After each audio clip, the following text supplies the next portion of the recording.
আমন্ত্রণ যমুনা আইডেস্কে জানাচ্ছি শিরোনামগুলো। একটি ছাড়া বাকি সব আসনে পশ্চিমবঙ্গ বিধানসভা নির্বাচনের ফলাফল ঘোষণা কাল। রাজ্য জুড়ে থমথমে পরিস্থিতি, নিরাপত্তা বাহিনীর ব্যাপক উপস্থিতি। শান্তি আলোচনায় বসতে যুক্তরাষ্ট্রকে ইরানের 14 দফা প্রস্তাব। বেপরোয়া আচরণ করলে ফের হামলার হুমকি ট্রাম্পের। মার্কিন নৌ অবরোধ এড়িয়ে তেল রপ্তানি করছে তেহরান। দ্বিতীয় বিশ্বযুদ্ধের পর বড় ধরনের অর্থনৈতিক ঝুঁকির মুখে যুক্তরাষ্ট্র। ঋণের পরিমাণ ছাড়িয়েছে জিডিপির 100%। বাজেট ঘাটতি ও লাগামহীন ব্যয়কে দোষেন মার্কিনিরা।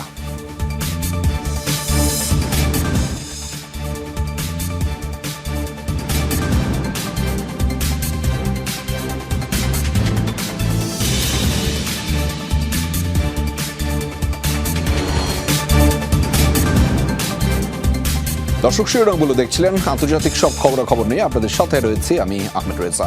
এবার জানাচ্ছি বিস্তারিত।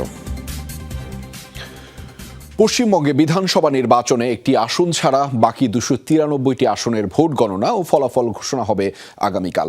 ভোট কারচুপি ও অনিয়মের অভিযোগে দক্ষিণ 24 পরগনার ফলতায় বাতিল করা হয়েছে ভোট। ফলাফলের পর পুনর্নির্বাচনের সিদ্ধান্তের কথা জানিয়েছে রাজ্যটির নির্বাচন কমিশন। শনিবার রাতে এক বিজ্ঞপ্তিতে জানানো হয় এমন তথ্য। রাজ্যের সিইও মনোজ আগরওয়াল জানিয়েছেন, কলকাতার 285টি বুথেই ফের ভোট গ্রহণ হবে আগামী 21 মে। 24 মে এই আসনের ভোট গণনা ও ফলাফল প্রকাশ হবে। নির্বাচন কমিশনের ভাষায় এটাকে ফ্রেশ পোল বলা হচ্ছে। এমন ক্ষেত্রে বিতর্কিত বুথগুলোতে পুনরায় ভোট হলেও বিধানসভার পুরো একটি আসনে নতুন করে ভোট গ্রহণের ঘটনা এর আগে ঘটেনি। এমন সিদ্ধান্তে তীব্র নিন্দা জানিয়েছে তৃণমূল। তবে নির্বাচন কমিশনের সিদ্ধান্তকে স্বাগত জানিয়েছে বিজেপি সহ অন্যান্য বিরোধী দলগুলো।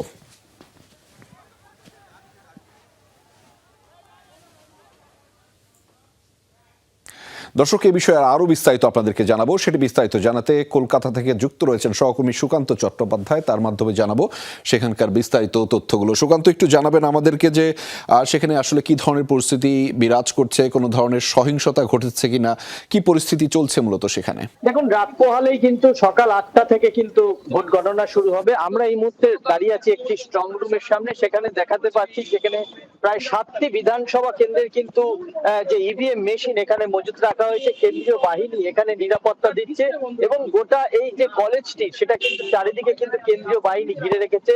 চারিদিকে সিসিটিভি রয়েছে এবং ত্রিস্তরীয় যে বলয় তৈরি করা হয়েছে, নিরাপত্তা বলয়, সেটা কিন্তু এই কেন্দ্রে কিন্তু রয়েছে এবং 7টি বিধানসভা কেন্দ্রের যে প্রার্থী রয়েছেন তাদের ভাগ্য নির্ধারণের যে ইভিএম মেশিন এখানে বাষ্পবন্দী রয়েছে। এখন হচ্ছে যে 77টি কেন্দ্র রয়েছে গোটা পশ্চিমবঙ্গে এরকম এবং আগামীকাল সকাল 8টা থেকে কিন্তু এই গণনা শুরু হবে। ইতিমধ্যে এই যে গণনা কেন্দ্রে যারা গণনার দায়িত্বে থাকবেন, অবজারভার থেকে শুরু করে তারা সবাই কিন্তু কেন্দ্রীয় সরকারের কর্মচারীকে নিয়োগ করেছে নির্বাচন কমিশন। এখন দেখায় যে এই ইভিএম এ খোলার পরে কোন দল জেতে এবং কারা এই পশ্চিমবঙ্গের ক্ষমতায় আসীন হন। রেজা, সুকান্ত, আরেকটু বিস্তারিত জানতে চাই, ঠিক ফলাফল ঘোষণাকে কেন্দ্র করে কি ধরনের আইন শৃঙ্খলা পরিস্থিতি সেখানে নেওয়া হয়েছে, কোনো ধরনের সহিংসতার কোনো শঙ্কা রয়েছে কিনা, কি দেখছেন মূলত সেখানকার চিত্রগুলো, সেটি যদি একটু বিস্তারিত জানাতেন। দেখুন, 500 কোম্পানি কেন্দ্রীয় বাহিনী আনা হয়েছে কেবলমাত্র এই সহিংসতা প্রতিরোধের জন্য এবং সকাল থেকে কিন্তু যে মুখ্যমন্ত্রী মমতা বন্দ্যোপাধ্যায় এবং শুভেন্দু অধিকারী যে হাই ভোল্টেজ যে কেন্দ্র ভবানীপুর তার যে এখানে গণনা হবে, অর্থাৎ যে বালিগঞ্জের শেখওয়াত মেমোরিয়াল হাই স্কুল, সেখানেও কিন্তু দফায় দফায় সংঘর্ষ এবং পুলিশ লাঠিচার্জ করে বেআইনি জমায়েত কিন্তু সরিয়ে দেওয়া হয়। এখানেও আমরা যেখানে রয়েছি এখানেও কিন্তু মাইকিং করা হচ্ছে যে 300 গজের মধ্যে অর্থাৎ 100 মিটারের মধ্যে কোনো বেআইনি জমায়েত রাখা যাবে না এবং জমায়েত রাখলে সেটা কিন্তু পুলিশ লাঠিচার্জ করে সরিয়ে দেবে। এবং কেন্দ্রীয় বাহিনী কিন্তু এখানে কিন্তু রীতিমতো তারা কিন্তু টহল দিচ্ছে গোটা স্ট্রং রুমকে কেন্দ্র করে। শুধু এখানে নয়, 77টি কেন্দ্রেও কিন্তু একই রকম ব্যবস্থা করা হয়েছে। সে খবরের বিস্তারিত আপনার মাধ্যমে জানছিলাম। ধন্যবাদ সুকান্ত আমাদের সাথে যুক্ত হবার জন্য। ইরানের দেয়া নতুন প্রস্তাবেও খুশি নন মার্কিন প্রেসিডেন্ট ডোনাল্ড ট্রাম্প। 14 দফা প্রস্তাবটি পর্যালোচনা করবেন বললেও এটির ভিত্তিতে তেহরানের সাথে সমঝোতার সম্ভাবনা নেই বলেও জানিয়েছেন। উল্টো হুমকি দিলেন, বেপরোয়া আচরণ করলে ফের হামলা হতে পারে ইরানে। যুক্তরাষ্ট্রের যে কোনো দুঃসাহসের কড়া জবাব দিতে পুরোপুরি প্রস্তুত রয়েছে ইরান, জানিয়েছে দেশটির বিপ্লবী গার্ড IRGC। শান্তি আলোচনা নিয়ে চলমান টানাপোড়েনের মাঝেই ওয়াশিংটনের কাছে নতুন করে 14 দফার একটি খসড়া প্রস্তাব পাঠিয়েছে তেহরান। ইরানের রাষ্ট্রীয় গণমাধ্যম তাসনিম নিউজের প্রতিবেদনে জানা গেছে, লেবানন সহ মধ্যপ্রাচ্যের সব ফ্রন্টে হামলা বন্ধ, ইরান উপকূল ও সংলগ্ন এলাকা থেকে মার্কিন সেনা প্রত্যাহার, ভবিষ্যতে সামরিক আগ্রাসন না করার পূর্ণ নিশ্চয়তা, হরমুজে নৌ অবরোধ ও নিষেধাজ্ঞা প্রত্যাহার, জব্দকৃত তেহরানের অর্থ সম্পদ অবমুক্ত করা, যুদ্ধের ক্ষতিপূরণ নিশ্চিত, পরমাণু আলোচনা স্থগিত সহ গুরুত্বপূর্ণ শর্তগুলো এবারও বহাল রেখেছে ইরান। ছাড় দিতে চেয়েছে হরমুজ প্রণালী খুলে দেওয়ার ইস্যুতে। শনিবার ট্রুথ সোশ্যালে করা এক পোস্টে মার্কিন প্রেসিডেন্ট ডোনাল্ড ট্রাম্প জানিয়েছেন, ইরানের প্রস্তাবিত 14 দফা পরিকল্পনাটি শিগগিরই পর্যালোচনা করা হবে। তবে আগেভাগেই বলে দিয়েছেন, ইরানের সাথে সমঝোতায় পৌঁছানো সম্ভব নয় বলেই মনে করছেন। এমনকি সাংবাদিকদের প্রশ্নের জবাবে প্রয়োজনে ফের ইরানে হামলা চালানোর সম্ভাবনার কথাও বলেন তিনি। ইরান আমাদের সাথে সমঝোতায় আসতে চায়, কারণ এখন তারা পুরোপুরি বিপর্যস্ত। এমনকি এখন নেতৃত্ব কে দিচ্ছে সেটা বুঝতেই হিমশিম খাচ্ছে তারা। তবে এবার যদি ইরান বেপরোয়া কোনো আচরণ করে, তবে ফের তাদের উপর হামলা করার সম্ভাবনা উড়িয়ে দেওয়া যাচ্ছে না। এদিকে যুক্তরাষ্ট্রের যে কোনো বোকামি কিংবা দুঃসাহসের কঠোর জবাব দিতে পুরোপুরি প্রস্তুত ইরান, জানিয়েছে দেশটির বিপ্লবী গার্ড IRGC। সোশ্যাল হ্যান্ডেল এক্সে যুক্তরাষ্ট্রকে হুঁশিয়ারি দিয়ে পোস্ট করেন ইরানের পররাষ্ট্র মন্ত্রণালয়ের মুখপাত্র ইসমাইল বাঘেই। বলেন, হরমুজ প্রণালীতে অবৈধভাবে জাহাজ জব্দের পর মার্কিন বাহিনীর ঔদ্ধত্যপূর্ণ আচরণ হার মানিয়েছে জলদস্যুদের কর্মকাণ্ডকেও। ওয়াশিংটন প্রস্তাবিত 2 মাসের যুদ্ধবিরতি নয়, বরং আগামী 30 দিনের মধ্যেই স্থায়ী সমঝোতার মাধ্যমে চলমান যুদ্ধের ইতি টানতে চায় তেহরান। সাবরিনা নুসরাত, যমুনা নিউজ। মার্কিন অবরোধ, যুদ্ধজাহাজের নজরদারি আর কড়া সামুদ্রিক নিয়ন্ত্রণ সবকিছুর মাঝেও থেমে নেই ইরানের তেল রপ্তানি। ওয়াশিংটনের দাবি, অবরোধে থমকে গেছে তেহরানের তেল বাণিজ্য, কিন্তু প্রায় $22 কোটি তেল ভর্তি এক সুপার ট্যাঙ্কার মার্কিন নৌবাহিনীর চোখ ফাঁকি দিয়ে পৌঁছে গেছে এশিয়া প্যাসিফিকে। এই ঘটনার পর প্রশ্ন উঠেছে যুক্তরাষ্ট্রের দাবি আর তথ্য নিয়ে।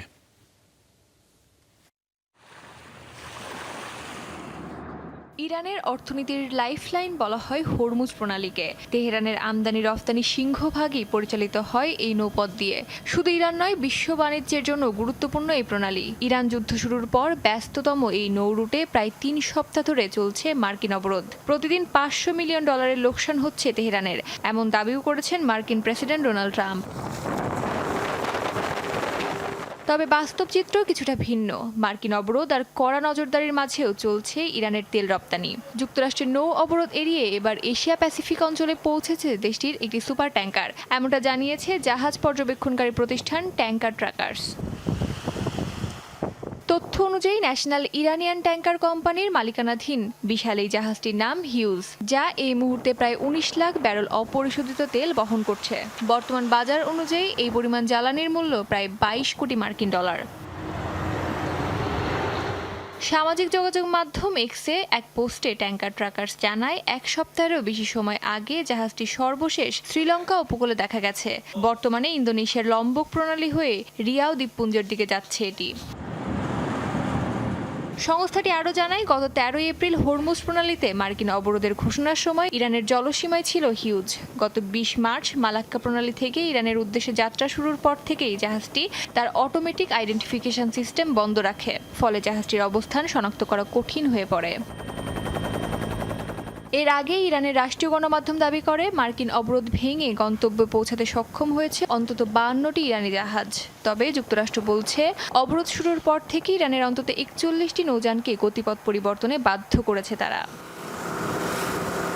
তবে মার্কিন অবরোধ সত্ত্বেও হিউজের এই সাফল্য জানান দিচ্ছে, ইরান এখন বিকল্প পথ খুঁজে আন্তর্জাতিক বাজারে তেল পৌঁছে দিতে সক্ষম। ফলে এই সমুদ্রপথের লড়াই আরও জটিল আকার ধারণ করার শঙ্কা দেখা দিয়েছে।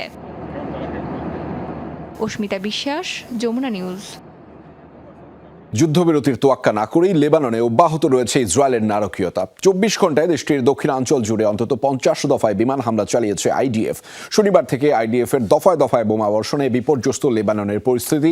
এ পর্যন্ত প্রাণ গেছে অন্তত 41 জনের। দক্ষিণ পশ্চিমের শিহিন, আল রাইহান সহ বেশ কিছু শহরে বেসামরিক এলাকা লক্ষ্য করে ব্যাপক হামলা চালিয়েছে IDF।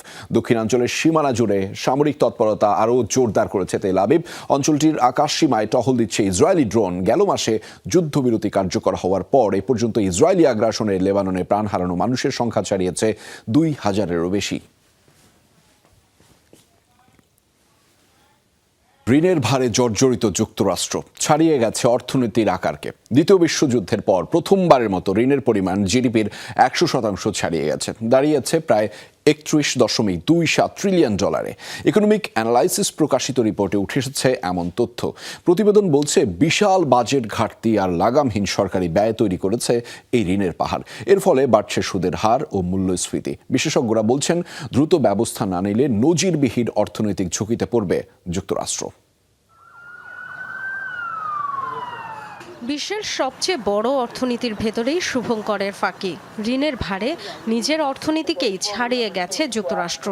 রেকর্ড ভেঙে নতুন এক অনিশ্চয়তার দোরগোড়ায় ওয়াশিংটন। যুক্তরাষ্ট্রের জাতীয় ঋণ এখন প্রায় 31.27 ট্রিলিয়ন ডলার, জিডিপি প্রায় 31.22 ট্রিলিয়ন ডলার, অর্থাৎ ঋণের তুলনায় জিডিপির অনুপাত 100.2%। গত অর্থবছরে এই হার ছিল 99.5%। এগুলো কেবল সংখ্যা নয়, যুক্তরাষ্ট্রের আর্থিক চাপে পড়ার স্পষ্ট ইঙ্গিত। দ্বিতীয় বিশ্বযুদ্ধের পর দেখা যায়নি এমন চিত্র। একে অর্থনৈতিক অ্যালার্ম হিসেবে দেখছেন বিশ্লেষকরা। একদিনে তৈরি হয়নি এমন পরিস্থিতি। বর্তমানে যুক্তরাষ্ট্র প্রতি বছর জিডিপির প্রায় 6% সমপরিমাণ ঘাটতি নিয়ে চলছে। এর মধ্যে আবার সরকারি ব্যয়ের ক্রমাগত বৃদ্ধিতে দ্রুত বাড়ছে ঋণ। ব্যুরো অব ইকোনমিক অ্যানালাইসিস প্রকাশিত তথ্য উপাত্তে দেখা গেছে, প্রতি $1 আয় করতে মার্কিন সরকার ব্যয় করছে $1.33। চলতি বছরও বাজেট ঘাটতি ধরা হয়েছে $1.9 ট্রিলিয়ন। এই গতি থামানো না গেলে দ্বিতীয় বিশ্বযুদ্ধকালীন 106% ঋণের ঐতিহাসিক রেকর্ড ভঙ্গ সময়ের ব্যাপার মাত্র, মনে করছেন বিশ্লেষকরা। যুক্তরাষ্ট্রের কংগ্রেশনাল বাজেট অফিসের পূর্বাভাস, 2030 সালের মধ্যে মার্কিন ঋণ জিডিপি অনুপাত পৌঁছাবে 108%, আর এক দশক পর 120%। অর্থাৎ অর্থনীতির তুলনায় বিশাল বড় ঋণের বোঝা বইতে হবে যুক্তরাষ্ট্রকে। এর প্রভাব কি হবে? অর্থনৈতিক প্রবৃদ্ধির ধীর গতি, বিনিয়োগ হ্রাস, সুদের চাপ বৃদ্ধি আর সাধারণ মানুষের ওপর মূল্যস্ফীতির বোঝা। দ্রুত পদক্ষেপ না নিলে বড় ধরনের সংকটে পড়বে মার্কিন অর্থনীতি, শঙ্কা বিশ্লেষকদের। Dorothy Tasrin, Jamuna news.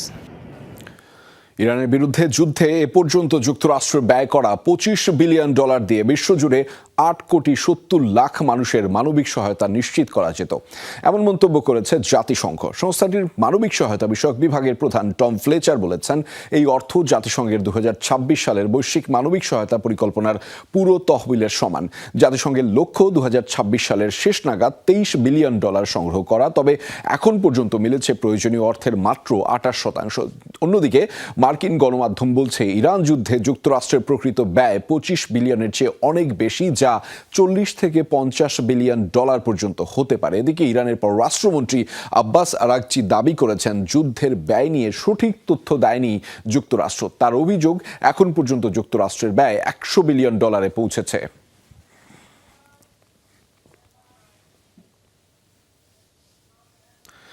ভারতের রাজধানী দিল্লিতে ভয়াবহ অগ্নিকাণ্ডের শিকার একটি আবাসিক ভবন। আগুনে প্রাণ হারিয়েছেন অন্তত 9 জন, দগ্ধ ও আহত হয়েছেন আরও অনেকে। ফায়ার সার্ভিস জানিয়েছে, রোববার ভোরে নয়াদিল্লির বিবেক বিহার আবাসিক এলাকার একটি 4 তলা ভবনের 2য় তলায় আগুনের সূত্রপাত হয়, যা উদ্ধারকারী দল পৌঁছানোর আগেই ছড়িয়ে পড়ে 4 তলা পর্যন্ত। ফায়ার সার্ভিসের 14টি ইউনিটের প্রায় 2 ঘন্টার চেষ্টার পর নিয়ন্ত্রণে আসে আগুন। অনেককে জীবিত উদ্ধার করা হলেও এখনও নিখোঁজ রয়েছেন আনুমানিক 5 জন। দগ্ধ ও আহতদের উদ্ধারের পর চিকিৎসার জন্য পাঠানো হয়েছে হাসপাতালে। আগুনে পুড়ে ধ্বংস হয়ে গেছে ভবনটির এক পাশের বড় একটি অংশ। অগ্নিকাণ্ডের কারণ নিশ্চিত নয় এখনও, তবে প্রাথমিক তদন্তে ধারণা করা হচ্ছে 2য় তলার একটি ফ্ল্যাটের এসি বিস্ফোরণ থেকেই আগুনের সূত্রপাত হয়েছে।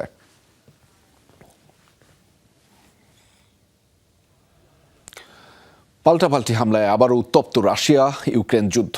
মস্কোর দাবি, শুক্রবার রাত থেকে শনিবার সকাল পর্যন্ত রুশ বিমান প্রতিরক্ষা ব্যবস্থা 2 শতাধিক ইউক্রেনীয় ড্রোন ভূপাতিত করেছে। সাম্প্রতিক সপ্তাহগুলোতে রাশিয়ার ভেতরে ইউক্রেনে ড্রোন হামলা উল্লেখযোগ্যভাবে বেড়েছে বলে জানিয়েছে আন্তর্জাতিক সংবাদ মাধ্যম। অন্যদিকে কিয়েভ জানিয়েছে, পূর্বাঞ্চলের কুপিয়ানস্ক ফ্রন্টে রুশ বাহিনীর একাধিক আক্রমণ প্রতিহত করেছে ইউক্রেনীয় সেনারা। একই সঙ্গে রাশিয়ার কয়েকটি গুরুত্বপূর্ণ লক্ষ্যবস্তুতে হামলা চালানোর দাবি করে করেছে তারা। এদিকে দক্ষিণাঞ্চলের বন্দরনগরী ওডেসায় রুশ হামলায় অন্তত 2 জন নিহত হয়েছে। এই হামলায় কয়েকটি ভবনে আগুন ধরে যায়। ফায়ার সার্ভিস দ্রুত ঘটনাস্থলে গিয়ে আগুন নিয়ন্ত্রণে আনে। একই হামলায় ওডেসার বন্দর অবকাঠামো ক্ষতিগ্রস্ত হয়েছে বলে জানা গেছে।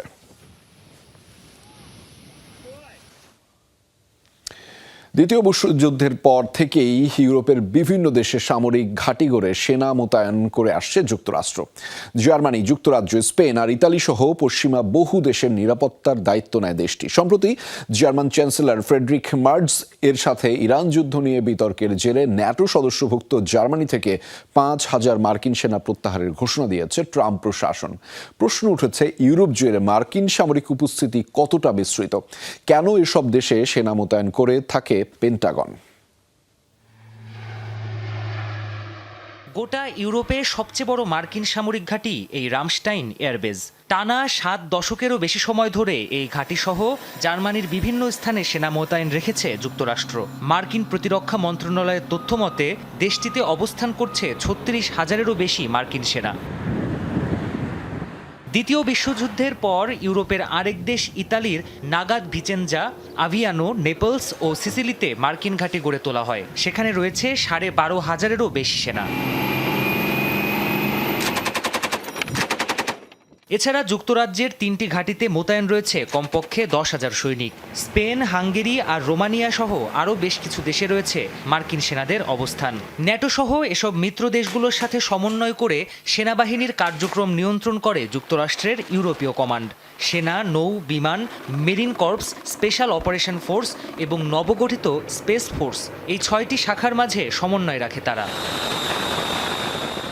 বিশ্লেষকরা বলছেন, ইউরোপের নিরাপত্তা রক্ষার অজুহাতে মূলত অঞ্চলটিতে যুক্তরাষ্ট্রের সামরিক ও ভূরাজনৈতিক উদ্দেশ্য হাসিল করে পেন্টাগন। যুদ্ধ সংঘাতের মুহূর্তে এসব ঘাঁটিগুলোকে লজিস্টিক কেন্দ্র হিসেবে ব্যবহার করে দেশটি। ফলে যুদ্ধ পরিচালনায় বিশেষ কৌশলগত সুবিধা পায় মার্কিন সেনারা।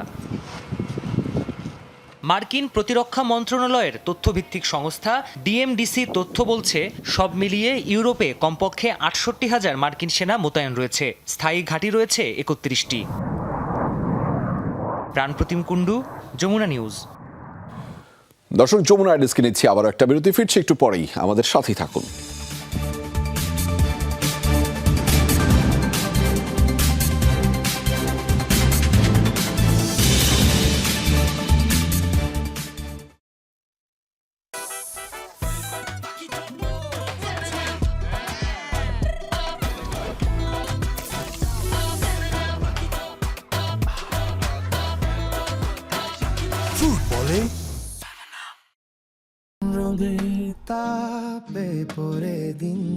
আপনার ভালোবাসার ঘরে নিশ্চিন্তে ভালো থাকার উপায় হয়ে আছে ভিশন এসি।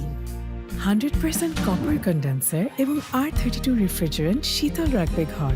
সাথে হবে smart electric consumption. Vision, crafting happiness. ভাবি, ভাইয়াকে একটু ঝুঁকে ঝুঁকে রাখবে।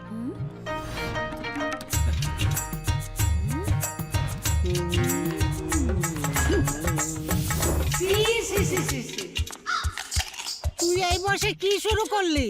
মা, আমি তো মা, ও মনে হয় অন্য কারো প্রেমে পড়েছে। হ্যাঁ, প্রেমে পড়েছি। আমি যমুনা বিএলডিসি ফ্যানের প্রেমে পড়েছি। 70% বিদ্যুৎ সাশ্রয় যমুনা বিএলডিসি ফ্যান। যে কোনো ভোল্টেজে একই গতিতে চলতে সক্ষম। তাই যমুনা বিএলডিসি ফ্যানের বাতাসে প্রেমে পড়া যায় অনায়াসে। তাহলে এটা কি? বিদ্যুৎ বিল।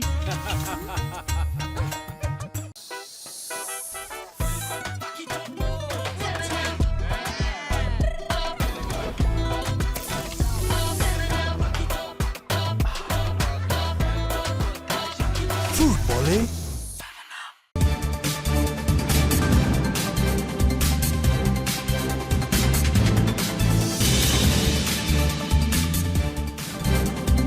দর্শক, আরো একবার স্বাগত। আপনারা দেখছেন যমুনা ডেস্ক।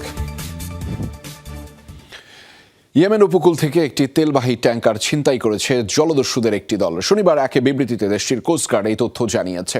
বিবৃতিতে বলা হয়, ইয়েমেনের দক্ষিণ পূর্বে সাবুয়া প্রদেশে নোঙ্গররত অবস্থায় থাকা এমটি ইউরেকা নামের ট্যাঙ্কারটি নিজেদের নিয়ন্ত্রণে নেয় জলদস্যুরা। এইডেন উপসাগর হয়ে বর্তমানে সেটিকে নিয়ে যাওয়া হচ্ছে সোমালিয়ার দিকে। ইরান যুদ্ধ শুরু হওয়ার পর অঞ্চলটিতে জলদস্যুদের আগ্রাসন উদ্বেগজনক হারে বেড়েছে। হরমুজ প্রণালী অবরোধের জেরে বাণিজ্যিক জাহাজগুলোর রুট পরিবর্তনের সুযোগে মাথাচাড়া দিয়ে উঠেছে বিভিন্ন সন্ত্রাসী গোষ্ঠী। কর্তৃপক্ষ জানিয়েছে, সোমালিয়া উপকূলের কাছাকাছি সাম্প্রতিক সময়ে চতুর্থবারের মতো হয়েছে এমন ট্যাঙ্কার ছিনতাইয়ের ঘটনা। নৌযানটি উদ্ধারে তৎপরতা চলছে।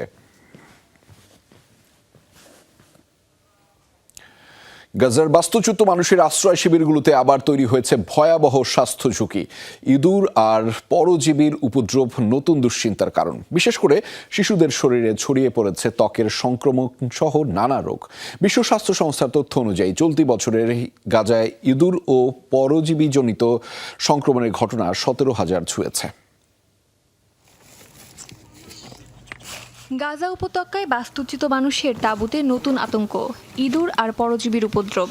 ঘুমন্ত শিশুর হাত পায়ের আঙুল কামড়ে দিচ্ছে ইঁদুর, কেটে ফেলছে মানুষের শেষ সম্বল, ছড়িয়ে দিচ্ছে ভয়ঙ্কর রোগ।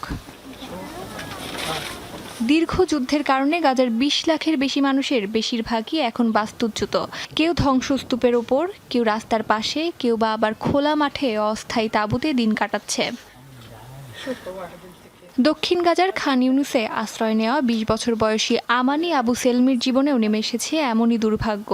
বিয়ের মাত্র কয়েকদিন আগেই দেখেন তার বিয়ের পোশাক আর প্রয়োজনীয় জিনিসপত্র ইঁদুর কেটে নষ্ট করে দিয়েছে। আমার সব আনন্দ শেষ হয়ে গেছে, সবকিছু দুঃখে বদলে গেছে। আমার বিয়ের সব প্রস্তুতি নষ্ট হয়ে গেছে। এর আগেও আমাদের বাড়িতে ইঁদুর ছিল, কিন্তু এত বড় না। তখন পৌরসভা আমাদের মশা, মাছি এবং ইঁদুর জাতীয় প্রাণীর জন্য কীটনাশক ও স্প্রে দিত। এখানে থাকা খুব কঠিন। নাসির হাসপাতালে চিকিৎসকরা বলছেন, ইঁদুরের কামড়ে ত্বকের সংক্রমণ বাড়ছে উদ্বেগজনক হারে, কিন্তু প্রয়োজনীয় ওষুধ আর চিকিৎসা সামগ্রীর সংকটে পরিস্থিতি সামাল দেওয়া কঠিন হয়ে পড়েছে। গাজায় বর্জ্য ও ধ্বংসস্তূপ জমে থাকায় ইঁদুরসহ তীক্ষ্ণদন্তী প্রাণীর উপদ্রব বেড়েছে। বিশেষ করে বাস্তুচ্যুতদের তাঁবুতে এসব প্রাণীর সঙ্গে মানুষের সরাসরি সংস্পর্শ বাড়ছে। এতে কামড় ও ত্বকের সংক্রমণের ঘটনা বাড়লেও চিকিৎসা ব্যবস্থা সীমিত। গাজার বৃহত্তম হাসপাতাল আল শিফা হাসপাতালের পরিচালক জানিয়েছেন, গ্রীষ্ম এলে এই সংকট আরও ভয়াবহ হতে পারে, কারণ কীটনাশক ও ইঁদুর মারার ওষুধ প্রবেশেও রয়েছে নিষেধাজ্ঞা। পানি ও পয় নিষ্কাশন ব্যবস্থা ধ্বংস এবং আবর্জনা অপসারণে বাধার কারণে পোকামাকড় ও ইঁদুরের উপদ্রব বেড়েছে। খান ইউনিসে বাস্তুচ্যুতদের তাঁবুর চারপাশে 4,50,000 টনের বেশি বর্জ্য জমে আছে। বিশেষজ্ঞদের আশঙ্কা, এতে ছড়িয়ে পড়তে পারে ইঁদুরের কামড়ে হওয়া জ্বর, লেপ্টোস্পাইরোসিস, এমনকি প্লেগের মতো প্রাণঘাতী রোগও। বিশ্ব স্বাস্থ্য সংস্থা বলছে, চলতি বছর গাজার ইঁদুর ও পরজীবীজনিত সংক্রমণের প্রায় 17,000 ঘটনা রেকর্ড করা হয়েছে। অস্মিতা বিশ্বাস, যমুনা নিউজ। এখন থেকে স্পাইসি ক্রিস্পি পটাটা প্রাণ পটাটা একটি স্বনির্ভর বিস্কুট। কানাডায় বসন্তের আগমনী বার্তা দিচ্ছে চেরি ফুলের সমারোহ। সাদা আর গোলাপি রঙে ছেয়ে গেছে টরন্টোর পার্কগুলো। শনিবার সেখানে ভিড় জমান হাজার হাজার দর্শনার্থী। মনোমুগ্ধকর চেরি ফুলের রাজ্যে অনেকেই বেড়াতে এসেছেন পরিবার পরিজন নিয়ে। প্রিয়জনের সাথে কাটানো রঙিন সময়টুকু ফ্রেমবন্দি করে রাখছেন কেউ কেউ। ফুল ফোটার এই সময়টি আগে থেকে নির্ভুলভাবে অনুমান করা কঠিন হলেও স্থানীয়রা নজরে রাখেন পার্কের ওয়েবসাইটে। সেখানে গাছগুলোর অগ্রগতি পর্যবেক্ষণ করা হয়। ফুলগুলো স্টেজ 6-এ পৌঁছালেই সেটিকে ধরা হয় পিক ব্লুমের সংকেত হিসেবে।